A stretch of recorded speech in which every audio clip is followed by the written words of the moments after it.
Hello and welcome to the show. Of course, as always, brought to you with the support of Mediaproxy. Now, our guest today needs very little introduction as we've been speaking to him quite a lot over the last year or so about IBC. So welcome back to the show, Mike Crimp. Hi, Mike. Good to see you again. Thanks, guys. Good to see you too. So, Mike, last time we spoke, a month or so ago, we closed the show by saying, next time we speak, we'll be in Amsterdam. And here we are with 2 weeks to go. And many people asking many questions about IBC. And those questions really have arisen from the recent Dutch COVID-19 restrictions and the IBC press release that followed stating that the shows will still be going ahead. Yeah, so firstly, before we get into the questions sent in, because, we've got to put them to you. Let's give us an insight into how and why the decision was made to proceed. And, in light of the current COVID situation, of course, what was the process? Who was involved? Who are the stakeholders, exhibitors that helped make that decision? Well, I suppose you've got to go back to when we postponed in September, and we went to the industry, said we want to push it forward to December. The research that we'd done said that if we can hold a safe and valuable event, then we should do it. The issue around September at the time was that you couldn't quite hold events in Amsterdam at that stage. The Dutch government were looking at how that could be done safely, and then just after a period of time, they opened it up. And what we did, of course, was looked for quite a long while, all the way through, to see how those protocols were working, how they were put in place by the RAI, and how that was all policed. So that's sort of where we got to with the December date. From IBC's point of view, the situation has been changing all the way through the year. It's got better, it's got worse. And we kind of hoped for the best and planned for the worst. So that's why we put that kind of safety bubble in place. And even when things got better, we didn't release it.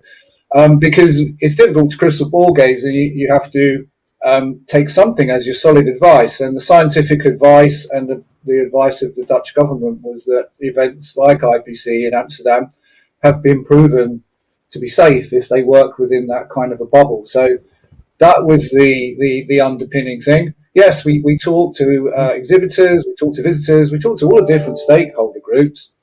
And the issue was that the views are quite polarised. Last year when we cancelled, it wasn't that difficult a decision, really, was it? Everybody knew it got to a point where everybody could see that it just wasn't possible. This time, it's not quite the same. There's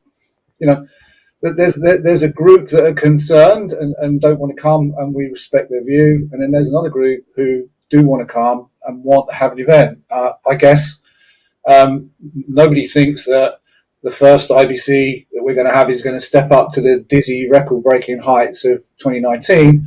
But there is a lot of value in us all getting together still. We believe that will be safe and there will be value.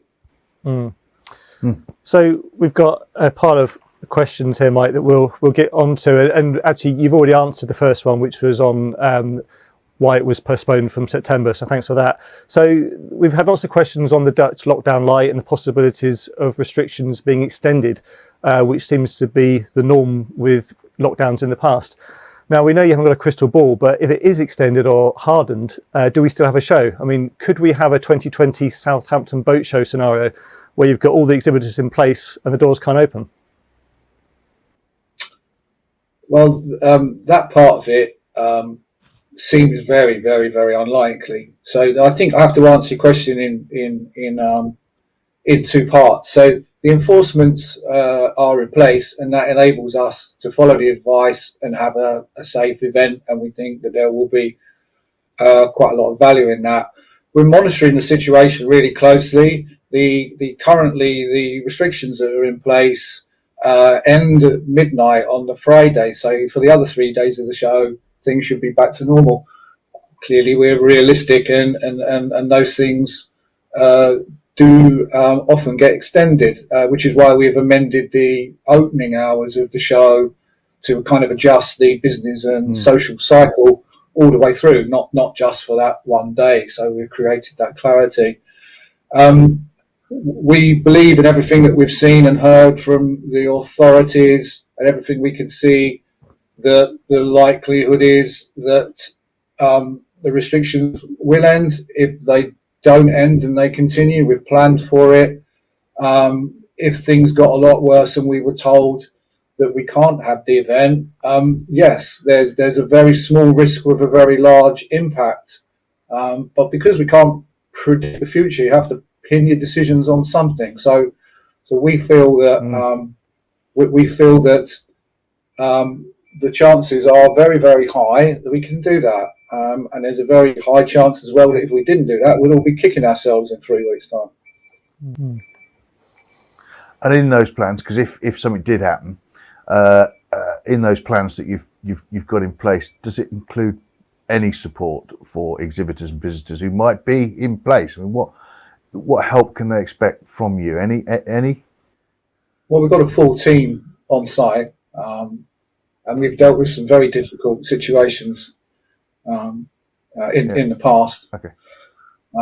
I wouldn't want to make it a comparison anyway, but imagine how we had to deal with 9/11, which happened on a setup day. So we are equipped, and so is the RAI, to be able to help people if we ever reach that scenario. And we've got a backup plan for it.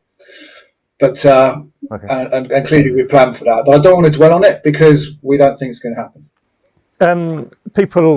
Exhibitors. This is an exhibitor type of question now. They always like to know how many people are registered for the show, and there's I think there's still a number of exhibitors that are undecided, and a few people have said, is there an option on the IBC website for visitors that are already registered to unregister if their plans have changed, so that they get a clearer picture of likely attendance? Yeah, the short answer to that is no. There's no registration system that we've ever found that's been designed for unregistering, if that makes sense. So you have to go about it a different way. Now, clearly, we know all the people that are exhibiting. We talk to them all the time. We know all the people that are registered to visit because they've sent us a full set of their demographics. So if you are one of those, you will know that over the last few months, IBC regularly surveys to see the intention of attendance, and that's an ongoing process. So although you can't unregister, we will take the total number of registrations like we normally do, and we will calculate a number of no-shows based on the survey evidence. Okay, yeah, that makes sense. So you'll extrapolate and make a difference.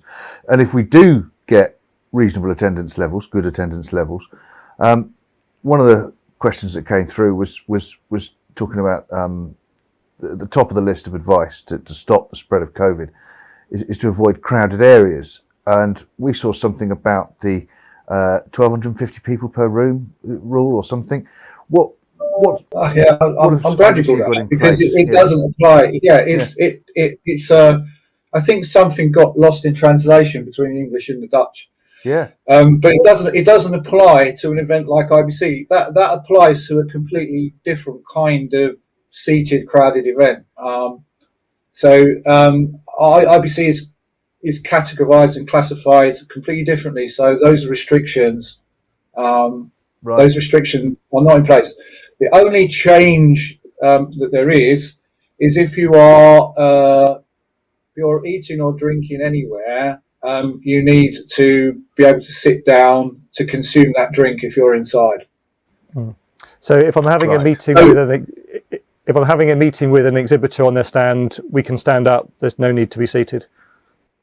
You can stand, and you don't need to wear a mask, and you don't need to social distance by the rules. But we're not saying that we won't. We will have lots of advice to people to, keep their distance and wear their mask if they feel more comfortable with it. As we've always said all the way through, we will reflect whatever the government said, and we'll go beyond that. So the rules are that no social distancing exists, and you don't have to wear a mask because it's considered to be a protected zone, because everyone will be checked every day. I don't want to stress that. It's not just once. You'll be checked every day. So actually, very quickly, I'm going to say what happened. So you get funneled in from the perimeter, and you'll go into the big Elysium building at the front, okay? But you won't be able, you won't be able to move into any of the halls. You'll just go into the Elysium. So it's dry and it's warm because it's going to be in December. There'll be social distancing in the queue part to get in. You'll get a temperature check and a health check. You'll show your credentials. And when your credentials are passed, you will have a wristband put on you, okay, of a certain colour. You then come back out of the Elysium and security will allow you in the perimeter. When you're in the perimeter, you can move anywhere inside that fence and that perimeter. You can do what you like. You can leave the event as well. When you come back in, your wristband will be checked. So when you meet anyone on site who's got that colour wristband, you know not only have they been checked, but they've been checked that day. So each day there will be a mystery colour. So you've got to go, everyone will have to go every day to get their different colour band to get in. And when you think about that, that's, you know, there are events happening at the moment. There's an event happening in London at the moment where the protocol is you need voluntarily to have taken a lateral flow test 24 hours before. So you can see the level that we're going to there to help to protect people. I want to stress that. And is that daily health check, Mike? Does that involve a lateral flow test, or and does it requires in different countries? Does it change for different countries? No, the challenge for different countries. Some of them may have a challenge getting into the Netherlands, China, for example, because that's to do with the kind of a vaccine that's accepted. What you'll need to do is to show that you're fully vaccinated, fully recovered, or have taken a negative test that day. And most of that information is entered into the European coronavirus app, which is the same as the same app, or the UK one will be accepted as well. Or you can just do a printout of that. Now, the people who will be handling that through the RAI, they understand how all that works because they're doing it for every single show. You know, so this is not a new thing for them. This is a process that we're following that creates that protective zone all the time. So you will need that evidence. And if you look on the IBC website, we have given a whole pack about planning your travel all the way to coming into the show, which is done by country. So if you look up your country, you'll be able to find out what you need to do. So this is a kind of bit of a bundle. We've bundled in some of the questions. Some of this you have already answered, so don't worry about duplicating. But hospitality has always been key to IBC. You know, coming out and going for a meal afterwards, etc. Are we confident that Amsterdam are going to be able to cope? What do we need to get into a bar, and how do the locals feel about it? Yeah, so what you'll need to get in is exactly the same as you needed to get into IBC, and that will get into anywhere in Amsterdam during those opening hours. Yeah. How do the locals feel about it? When I've been over recently, I think the city is still welcoming events. They've got the Mets trade show, which is a marine trade show happening at the moment. It's got over 1,000 exhibitors, thousands of visitors. They're well used to it. Right. These protocols are about creating a protected bubble wherever you go. In terms of IBC being a very social business, it is. I have a feeling that all that happened is at the beginning of the show that the social hours will shift from 8 o'clock in the morning till 8 o'clock at night. Then after that, people will probably return to their hotels. The hotels have been very used to this as well, so they've got degrees of flexibility for private groups of individuals. And so it will be more of a business event. There'll be less flexibility for late night partying, but the rest of it can happen. The stand drinks can happen, the receptions, the awards, all of the other stuff. The beach will be open, the IBC pub, the outside areas will all have different kinds of catering. So apart from the 8 till midnight, nothing should much change. I mean, that's sort of like reinforced. We did have someone actually contact us who tried to book a table at one of their favourite restaurants for tomorrow night, like 2 weeks before IBC. And the wait list was from 4 o'clock onwards, and that's without IBC in town. As you say, there is another big show going on, so maybe that's the reason. But I mean, you sort of covered how compromised the networking element would be, which is understandable. But it sounds like you've got other things in place that may act as a slight substitute so people can still network. I think things are different everywhere you go. I mean, I went to the CabSat event, and some of my team went to the Satis event. I think those events were buzzing and they were different. And even though you could go out socialising every night in Dubai, people just didn't quite tend to do that. They tended to stay just maybe in smaller groups that they knew. But everyone who came back, or everyone I saw there, still found a huge amount of business value in it. So I think, the business value is there. I think we need to be a bit inventive about, where we find out and spend our social time. But I just really think it's worth it for us all to get back together. Yeah, so I mean, one of the ones that I think in my mind the final concerning one for people is that there was an IABM poll recently done, yesterday I think it was opened, that does indicate there's going to be a reduced attendance from both exhibitors and visitors.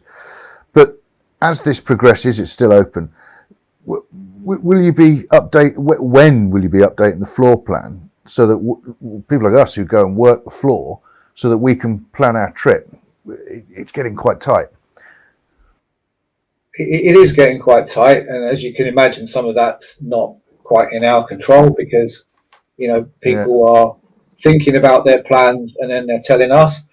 I think give it a few more days and that will all settle down, because if an exhibitor is not going to come, they will need to have told us and told everyone, because they've got to ship all their stuff and build their stand. So there's only 2 weeks to go to the show. Yeah. So I think those decisions will be made quite quickly.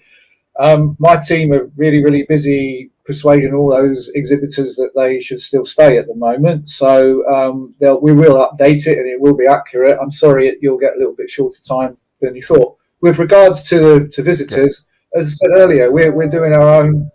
Well, with regards to exhibitors and visitors, obviously we've got access to know exactly who's coming to the show and who's cancelled. We've got a really good idea of the visitors that are going to come, and that's ticking up all the time. I think there was some concern from exhibitors about the lack of value and the safety, and some of them inevitably will pull out. I think it will settle down into a really good and credible event, and we'll keep people informed as we move towards it.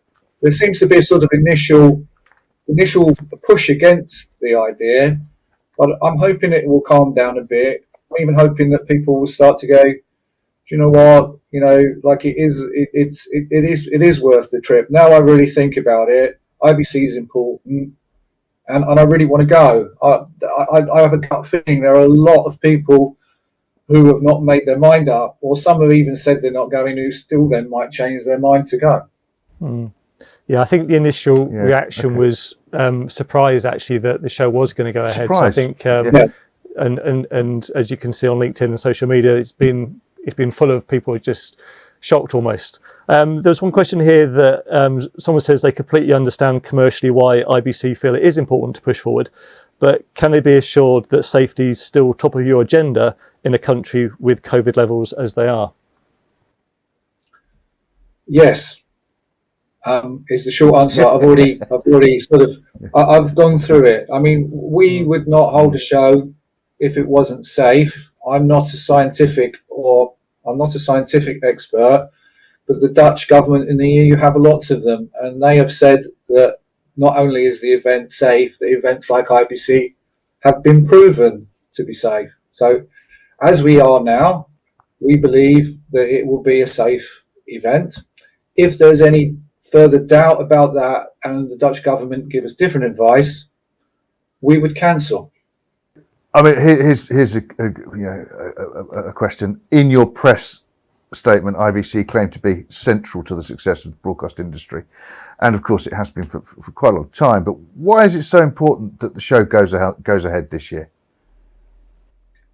Well, I think there is a feeling from a lot of people that they do want to get together, and at the moment, the ones who don't have been loudest. But there's a lot of reason for us to do that. I hope we can get soon back to the dizzy heights of an NAB or an IBC 2019, but that will take some time and it will take some stages. There are a lot of important things that have got to be addressed in order to reach that. Yeah. In order to do that, you need to get together. So from my point of view, I think it will be a good show. I think it will be a valuable show. Please come. If you agree with that, tell your friends. If you don't agree with that, tell your enemies. If you're not sure who your friends and your enemies are, come to IBC and make more friends. Yeah. I think it's where else would you rather be for those 2 or 3 days in September around our industry?